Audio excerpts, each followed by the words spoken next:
Hello, good people. It is great to be back with you. I know I've been absent for a while from putting content on my channel. I have a great excuse for that.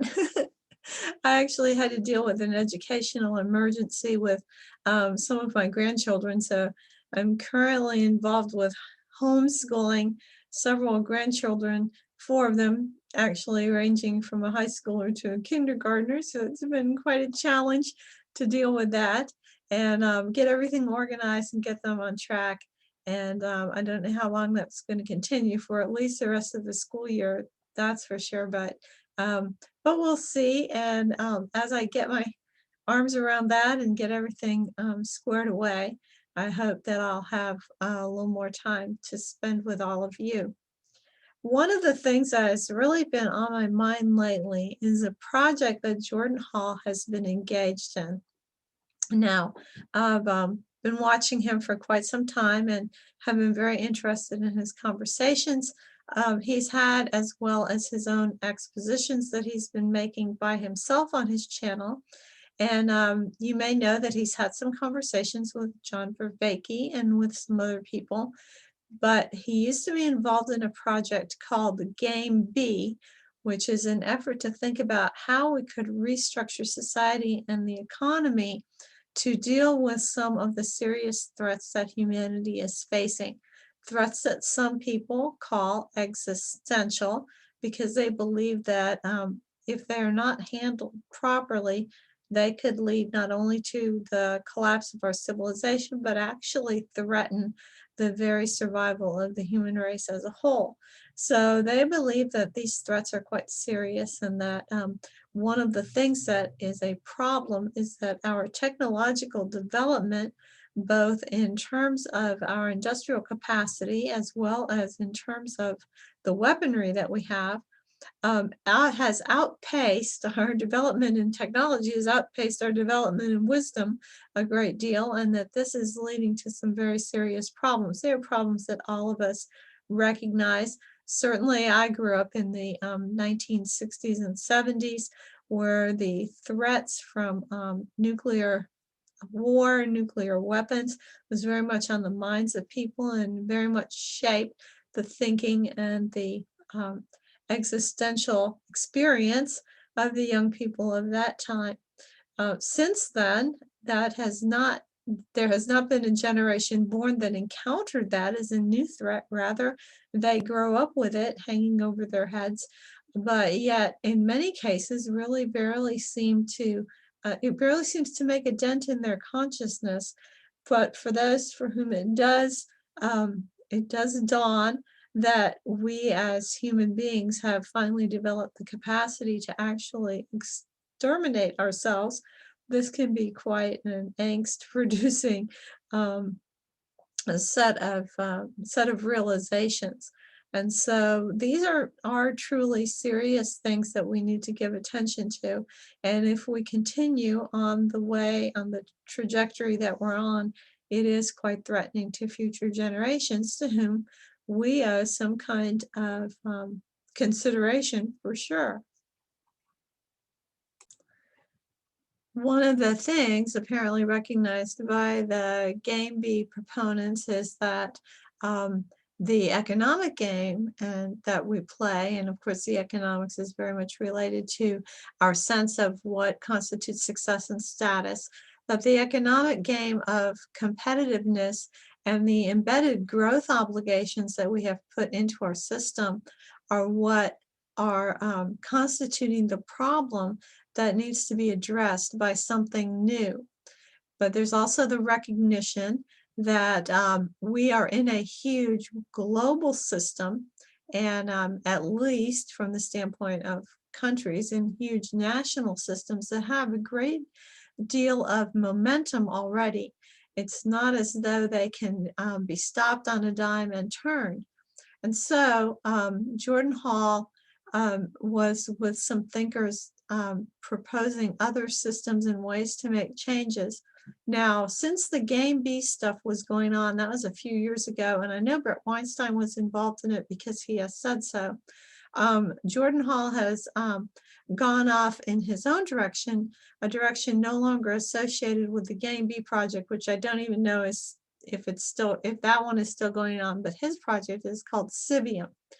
The idea is to form what you might call seeds, little seed experiments around in communities to experiment with different ways of operating and doing things, and seed these within the current system so that they have an opportunity to grow and expand, and perhaps to show people another way of operating in the world. And this is an interesting idea. It's got that kind of Ben-Oppy sensibility about it that I like personally. So kind of like Ben-Opp refers to the Benedict option for those who may not be familiar with that term. And it's the idea that goes back to when the Roman Empire was collapsing, and Saint Benedict set up a number of monasteries in order to really support the carrying through of civilization, education of the next generation, the forming of intentional communities that were Christian in nature, so that as everything collapsed around them, they could continue on. And so this has a certain attraction to me as a Catholic, and thinking about history and understanding how Christian communities have maintained themselves through various times of collapse. This is not the first civilizational collapse, although obviously given the technological situation that we're in, it's different from and perhaps more threatening than some of the prior civilizational collapses that people have been through. But that we're involved in some kind of civilizational collapse, some kind of economic collapse, and some kind of empire, collapse of empire, with the Anglo-American Empire seeming to be coming to some sort of gradual or sudden, we don't know, end of some kind, or into a new phase, then the idea of how we would structure things so as to continue, and what are those things that we want to continue, and how do we maintain them through this, has become a live question among many people. So I have been following with some interest what Jordan Hall has had to say about this, and about his ideas of how these things could be structured. And he has reached a point where he is talking in more concrete terms, not merely theoretical, but concrete terms, about how the economic structures of these Civium or Civia could be structured so that they would be able to maintain themselves, be able to start, have an economy that would be initially connected to the outside, and then gradually become more and more independent, and perhaps associate and help one another, and then grow and provide an alternative structure that people could look at and join if they so desired. So I have been very interested in this project of his, and in him coming to the point that he has now, where he's laying out some very concrete things. And in fact, as he has gone through this project, I had made a series on distributism that was really a reaction to his initially starting this. When he initially started, he was talking about Game B, and now talking about Civium. I have been doing a series on distributism, which is an attempt to think through some of Catholic social and economic teaching and make practical application of it. And you can find that series on my channel if you're interested in that. So I have been following this, and now that he has gotten to this point, I want to respond to some of the things that he has most recently said. I'm kind of surprised at where he has ended up. Things are where he has gotten to this point. He's probably not finished, but where he's gotten to at this point, I'm rather surprised, because things have gone in a direction that I was really not expecting Jordan Hall to go. And so, so I want to respond to the last couple of videos that I saw him do about Civium and economics. Now, what he lays out is some interesting ideas about how he thinks the economy of the Civia could be constructed. And so let me kind of go through this pretty quick. I'm going to just do kind of a quick and dirty little summary of what he said. I will put links to his videos in the description, and I urge you to go and see what he said directly about it. But I'm just going to summarize it a little bit and give my response to some of the specifics that he laid out. The first thing that he talked about is that the Civium would need to have its own currency, and that its currency would be based on some kind of blockchain, so like a cryptocurrency type of thing. It would have its own currency, and the bottom structure of it would be that there is a UBI. So in other words, there would be a floor to anyone having income. In other words, there's a certain income level beyond which you would not fall if you were a member of the Civium. Then there would be a certain expectation or requirement that you would fulfill in order to receive the UBI. And this is quite an interesting idea. And the idea is that there's an algorithm, you could think of it as this kind of social media platform type of thing, that is part of the economic structure of the Civium, which is designed to provide feedback as to the mental health and happiness of the citizens of the Civium. So in order to get the UBI, people would be required to fill out some kind of questionnaire that has to do with their interests and their happiness and how they feel on a regular basis. Now, on the one hand, this might sound a little bit on the creepy side. We're going to have some sort of algorithm that's going to be monitoring everybody's status with regard to their mental health and their life satisfaction, that sort of thing. But in his defense, Jordan Hall points out that we're already doing this, that we already have this going on with social media. We are already subjecting our social lives to the scrutiny of some kind of AI, some kind of algorithm, but that instead of having the it having the purpose of making us happier and increasing our well-being, it has the intention of creating as much animosity and as much competition and sense of suspicion of one another and anger toward one another as possible, because that is the thing that triggers and gets our attention the most.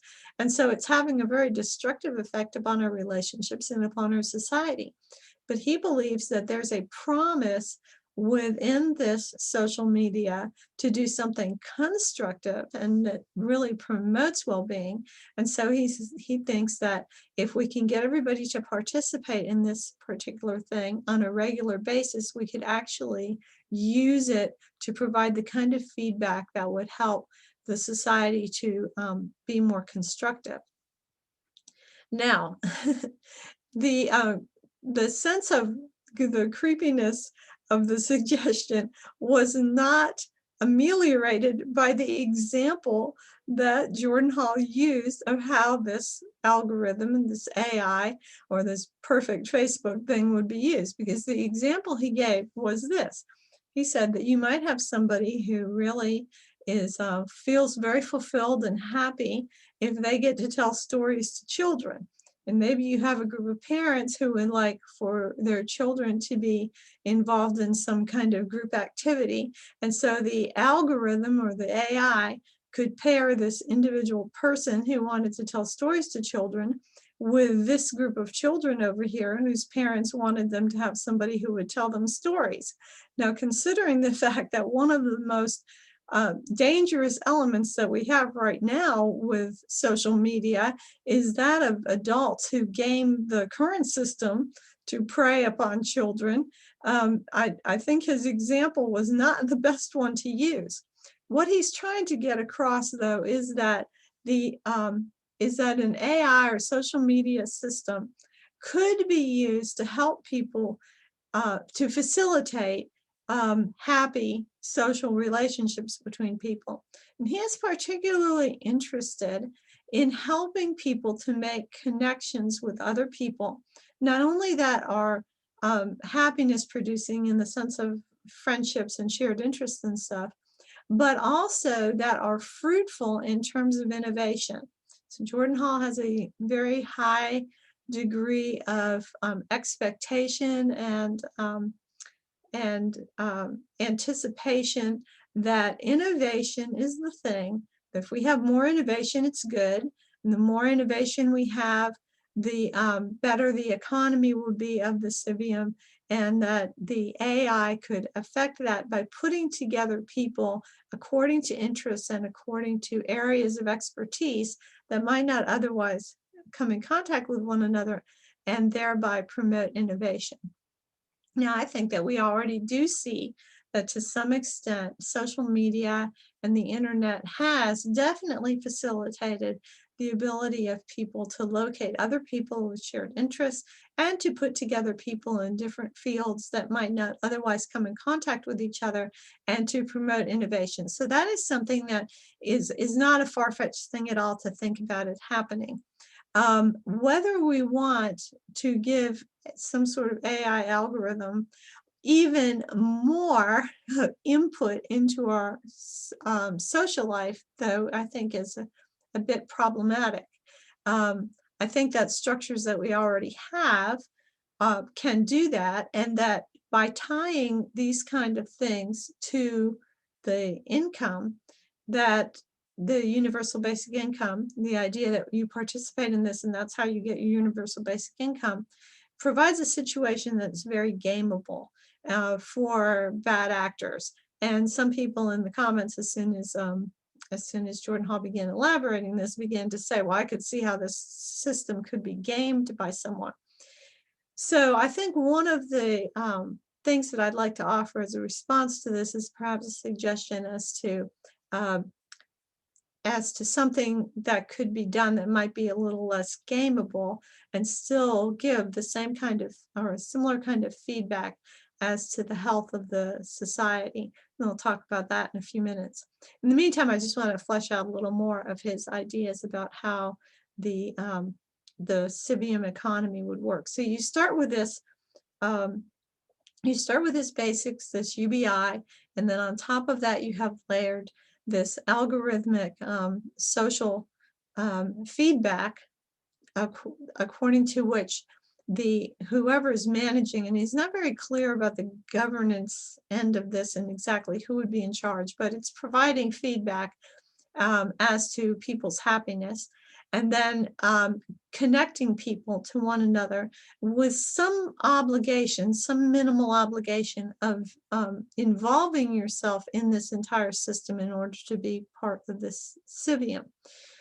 Now, the idea is that the economy of the Civium would operate with its own currency inside, and that there would be some kind of banking system that would be the connecting point between what goes on in the Civium and what would go on in the larger outside system. So the Civium is not anticipated at the beginning to be completely self-sustaining, but would need to have contact with the outside and have some sort of way of crossing that barrier of the inside of the Civium to the outside economically, so that it would be kind of a currency exchange thing like we see right now goes on between countries. And the idea is that more and more of the Civium would become self-reliant and able to meet its own needs as time goes by, and less reliant on the outside. But the anticipation for Jordan Hall is that the people within Civium would be the kind of people who are very innovative, very creative, and that therefore they would be able to generate enough value within the Civium to keep what he calls balance of trade, which is a reasonable way of expressing it, the balance of trade good with the outside.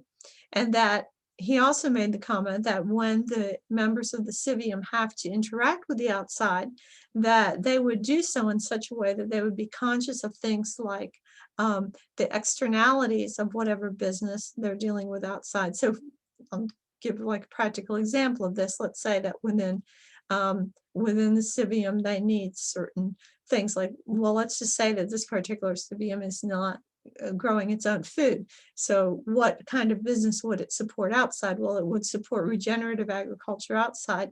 And then when it actually did its own agriculture, it would be regenerative. That would be that sort of thing. So the members of the Civium would have a sense of social consciousness that went beyond their own community into the outside, so that whatever wealth they generated would be used, according to Jordan Hall, would be used in such a way that it doesn't do damage to and actually supports what is good on the outside of the Civium. Good things for the environment, good things for human beings, good labor practices, etc. Okay, so that's kind of where he ended up. Now, there's another structure that he has layered on top of this, which has to do with how people would use their currency that is within Civium, that currency generated by the blockchain. And that has to do with them being able basically to invest in and kind of by their investments vote for certain projects, for innovative projects that they believe would be good for their own community and good for the wider world. And he gave some examples of that, and they're all very high-level technological kind of things that have to do with the, inventions and space travel, etc. And so the idea is that if you have an innovative plan or idea, you would be exposing that to your community, to your wider community, and then people would be able to invest in it. And by the way that investments were directed, the collective community would be directing the innovative potential and creativity of the people that were in it, that were the inventors and the innovators, etc. So there's some good and interesting ideas about that. We already do have, we have venture capitalists, and I don't have any, I don't have any principal objection to there being more venture capitalists and more people able to invest in and possibly receive rewards from capitalistic enterprises. I think that's a fine thing. However, I do have to say that by the time that Jordan Hall laid this all out, I got the feeling that the Civium is kind of like a research and development community for Silicon Valley with housing attached, that kind of thing. It doesn't have the sense or the feel of being a very complete community and one in which there are all of the niches that you have within the community and all the levels of people that you have in an ordinary community and all the different functions that you have within a regular society. So that's rather sketchy, and it feels pretty incomplete. Maybe he just expects that would just organically grow up, that once you have people living in the Civium, and he's unclear. He says some of the Civia may be actual geographic locations, and some of them might just be connected online or be networks of connections rather than actual physical locations.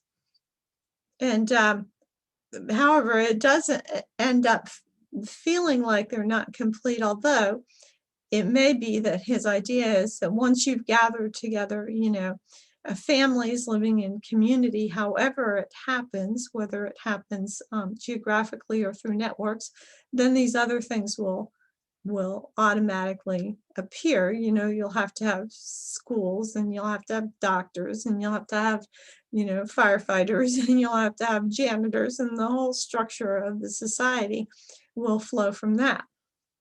Okay. So that's how he's laid it out. And now I want to kind of respond a little bit to this.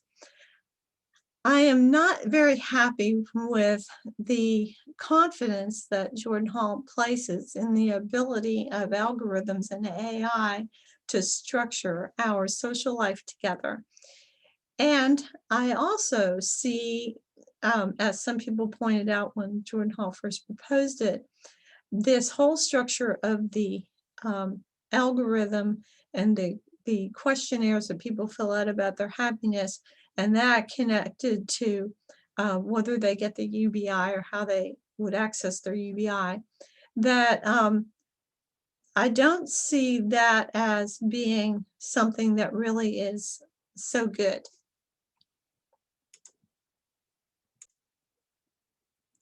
I do see that as a structure. I do see that as a structure that has much more potential for being gamed and falling under the influence of bad actors. And we already have that with the internet. We already have that problem with the internet. And I see this as something that would kind of exacerbate that. I would like to propose that there is an entire other kind of network, an entire other kind of intelligence that we could access that may be really more useful to us. So let me kind of lay that out and see what you think of it. The question of whether human beings are happy and are thriving cannot be disconnected from the question of their health.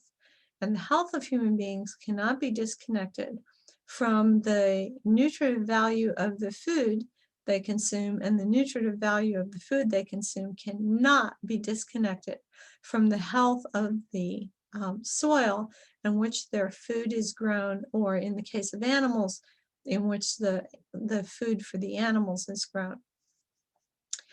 In other words, there cannot be a disconnection, and there is right now in most people's minds, and certainly in the way that our system works, there cannot be a disconnection between the health of the human organism and the health of the soil on which we live or from which we are drawing our nutrition. This means that there is a way to judge whether or not human beings are thriving that is directly connected with assessing the health of our integration with the natural processes of the earth. The gut microbiome of a human being is directly connected with the microbiome of the soil. The health of the gut microbiome of a human being is directly connected with the health of the microbiome of the soil in which the human being is receiving their food, or from which the human being is receiving their nutrition, and from which the animals they eat are receiving their nutrition. We are finding more and more this connection. We're getting more and more details about it, about how it works, and what the health consequences, not only physical health consequences, but mental and emotional health consequences are when these things are disconnected. So rather than having some sort of algorithm to which people would provide answers that may vary in their honesty regarding their health or regarding their happiness, we have a simple way of assessing, and this can be done in a very unobtrusive way. We can assess, according to around a whole population, what is the variety, the species variety, and the number of gut microbiota that are living within a population. And also, we can assess the health of the soil from which that population is getting its food. This gives us a way to have access to an entire other intelligence that can honestly tell us whether our human beings in the Civium are thriving or whether they are sick, and even what their mental and emotional state is, because these things are affected by and are in a feedback loop with the other life that is living inside of us and that is living in our soil. So I would propose that rather than filling out a form, you know, to talk about your interests and all of that, that instead we assess the health of our population based on the metric of what is the health of the gut microbiome of the people, because it is going to be directly connected with how we're caring for the earth. Now, this brings up a whole entire issue, and that is the issue of the parity of the agricultural sector of the economy with the industrial and digital economy. So this is an issue that was brought up by Wendell Berry. And Wendell Berry was talking about the need for us to recreate an agrarian agriculture. Does not mean that we have to have an agrarian society where most of the people are living on the land and are caring for the land and are living, just barely, maybe you think of it as a barely subsistence farming, something like that. Rather, instead, what Wendell Berry was saying is that we have to have an economy that provides enough parity between activity in the agricultural sector and industrial activity. Now, at the time he's talking, and it's a few years ago, he's talking about the industrial economy and the lack of parity between industry and the agricultural sector. We have an entire other sector now layered on top of that, and that is the digital economy. So what is it that creates the disparity? The disparity is created between industrial and agriculture in the fact that you're dealing in agriculture with living systems, and you have limitations on what you can extract from those systems, what you can produce, that you do not have when you deal with industrial processes. So, for example, if you have a factory that it's producing something, it can produce more and more and more of that thing. You don't have the limits of a carrying capacity to a factory, because you can just expand the factory indefinitely if you need to, or you can then, you can set up other factory sites and you can continue to produce. You don't have the kind of natural limitations to production in industrial production that you do if you have, say, an orchard. If you have an orchard, you have natural limitations to how much productivity you can get out of that single installation of an orchard. You're not going to be able to just constantly produce out of it, and not without healthy inputs, and get the same level of production. Even if you can get the same level of unit production, if you don't treat it as the living system that it is, then you're going to gradually degrade the quality of what you're getting out of it. So we know, for example, that apples today have much less nutritive values of, say, apples 50 or 70 years ago, because they can do assays of the nutritive quality of the different foods, and we know that the nutritive quality of them is going down and down and down. And that's because we're using extractive industrial processes in agriculture instead of using agrarian agricultural practices. Agrarianism is the idea that you have families, you have people that live on and lovingly care for parcels of land and make them productive, and that they have, because they live on the land and they own it, they have an intergenerational interest in its care.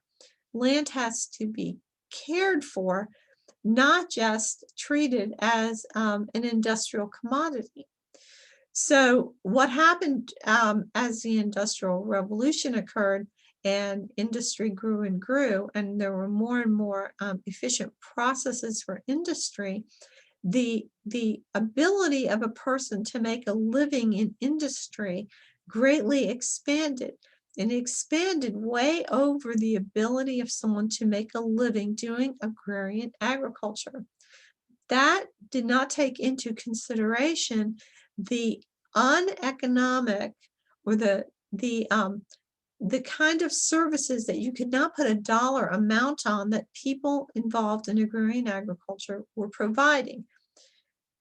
For example, the nutritive value of food, the care for the land, the preservation of the land from generation to generation, the regeneration of land that was marginal and bringing it into productive capacity, things like that. since these things were not accounted for according to the way that industrial processes can calculate and count everything that's involved in the process. They can calculate, all the goods that come in, all of the raw materials that come in, the labor costs, etc. They're able to do very precise accounting, and then they're able to constantly increase their efficiency because they're not dealing with living things. And so there lost the parity between the industrial production and agrarian or agricultural production. This lack of parity meant that more and more people were going to move off of land, and the land was going to be taken out of agrarian agricultural production and moved into industrial agricultural production, which treats the land as the kind of commodity that as if it was the raw materials of, say, a mining operation, which is exactly what we're doing with agriculture now.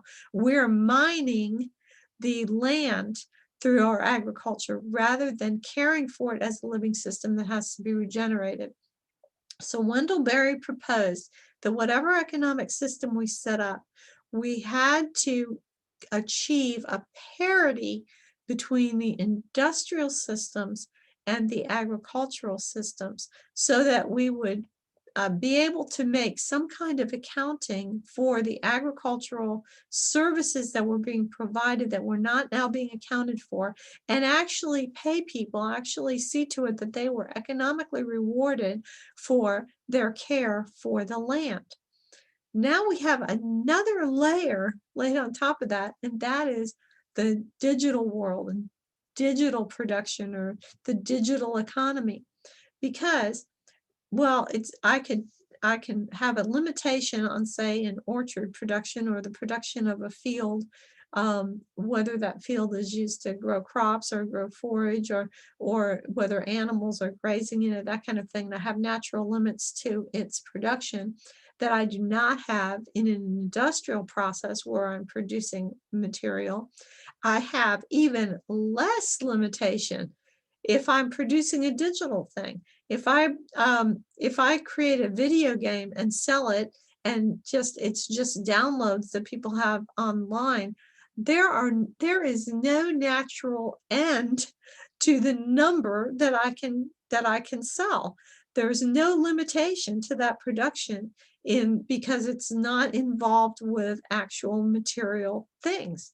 And so there is now, the parity is even less. The parity between the production of the digital world compared to the production of the industrial, there's no parity there. And of course now there's even less of a parity with the digital production and the production with regard to the food system. So the situation has gotten even worse. What I noticed about Jordan Hall's Civium project is that it's really emphasizing digital type of production, which is going to mean that there's no way that, unless it's put in structurally to the system, there is no way for there to be parity between that system, the industrial and the digital, with the agricultural. Now, one of the things that's being proposed more and more is that, well, we just have robots do the farming, and and that'll solve the problem. We don't have to pay people at all to farm. We'll just have robots doing it. Now, I'm going to say something that might sound just really wacky, but those of you who are proposing this, have you asked the soil if it wants to be cared for by robots? Have you asked the soil biology if it wants to be in a relationship with human beings who have the gut microbiome, or if it wants to be in a relationship with a bunch of cold metal robots? Have you asked the plants if they want to be cared for by human beings, or if they want to be cared for by robots? You're acting like there's no intelligence there that has any kind of desire for a relationship. And so I find these proposals to be just outrageous. They're very similar to proposals that are being made that say that we can, for example, have robot nurses to take care of people who need help in hospitals or in old age homes. I find it to be very, as Jonathan Pageau would say, symbolism happens. I find it to be very symbolically significant that we will be proposing robot farmers at the same time that we're proposing robot nurses. It's all the same thing. You're trying to take living things, living systems that have desires, and you're trying to take them and make them mechanical and make them subservient to the mechanical and dependent upon the mechanical. And rather than to recognize what they are, that these are beings that require care, and they require care and love, and they require something that robots cannot give them. So my proposal would be that we drop this idea of having a system where the AI runs everything, and including our social life, and instead say, how can we connect the Civium to the earth? How can we set up an economic structure where more people are involved with the actual production of the food? So for example, instead of people having to fill out some questionnaire and submit it to some sort of algorithm in order to get their UBI, how about requiring that everybody who is in the Civium participate in agricultural production for a certain period of time every year? Devote a certain amount of their hours, devote a certain amount of their time to actually being involved with the earth. Maybe providing labor. If you're a person who is working in a field where, or some technical field where you're working on a computer, you have to take a certain amount of your time and you have to spend it actually laboring for the person who is producing the food, and providing farm labor and providing harvest labor and planting labor and all of that, and helping out. And this way you would get the parity, because you would actually have a labor force available to those in agricultural production. You could start this very early in people's lives in the Civium, so that even young people become trained. More people would be trained and would be in touch with agricultural production. But because they're involved with the soil and because they're involved with the plants, they're going to be getting that connection between their gut microbiome and the direct connection with the soil and with the animals that ties everything together. So actually, when you go out into the field and you're working with plants, your gut microbiome is being affected by the soil microbiology. You're getting connected to it, and also you're being healed, you're being made more healthy. And so then the population could be tested in a very unobtrusive way. This could be done via the waste system to see, are we keeping up a good, healthy population within the gut microbiome of our population? Is everybody, in general in the population, or do we have a good, gut biology? Because that is going to be one of the keys to seeing to it that the population is both healthy and happy. And then you have the parity, because by providing this labor and this assistance to the part of the community that produces the food, then they would be able to make a living on the land, caring for the land, but also it makes everybody invested in that that aspect of their health and that aspect of production. It provides that parity, but it provides a connection. It provides a solidarity between the different strata of the society. It gets people off of, there's a tendency when people just deal with the digital and deal with the technical, there's a tendency toward pride. There's a tendency toward thinking of that as being some sort of higher level. Get those people out of those offices and away from those computers, and get them digging down in the soil, and get them, helping out with the chickens and the cows and everything like that. And you're going to find that you have a different, they have a different appreciation for the work that other people do, and a different sense of solidarity, and not a sense that they're somehow above these other people. On top of that, you have a natural way to mingle the different strata of the society. You have a natural way to mingle people that might not otherwise meet one another. And so you have a natural way to accomplish what Jordan Hall wants to accomplish with the AI, helping people to meet one another. You can have that flow naturally out of more involvement of the different members of society in the agricultural sphere. You can do something similar if it turns out that the digital economy, the digital production is has such great advantage over industrial production. Although largely it looks like a lot of the industrial production is going to turn into digital production. A lot of industrial production will be done robotically. And so that there may not be as much need to move human beings into that and have them spend time there doing that in order for them to have respect for that, because that may just not be as much of a human activity as it once has been. Although my hope would be that things like furniture making and pottery and all of those kind of technical arts that we've had in humanity for all time are not going to be turned over to a bunch of robots, but will be beautiful creative expressions of people that we will have in our homes, and that we will be able to enjoy the actual work of our hands. So those are some of my ideas bouncing off of Jordan Hall's Civium project, and be interested to hear what you think about it. And I hope that my involvement with my grandkids' education does not keep me from being able to get back to you quickly with more content, and also with more on the Ratzinger book. Until we're together again, treat yourself as though you are someone you are responsible for helping, because you are responsible, so am I, and together we are making the world. Bye for now. Thanks so much for listening.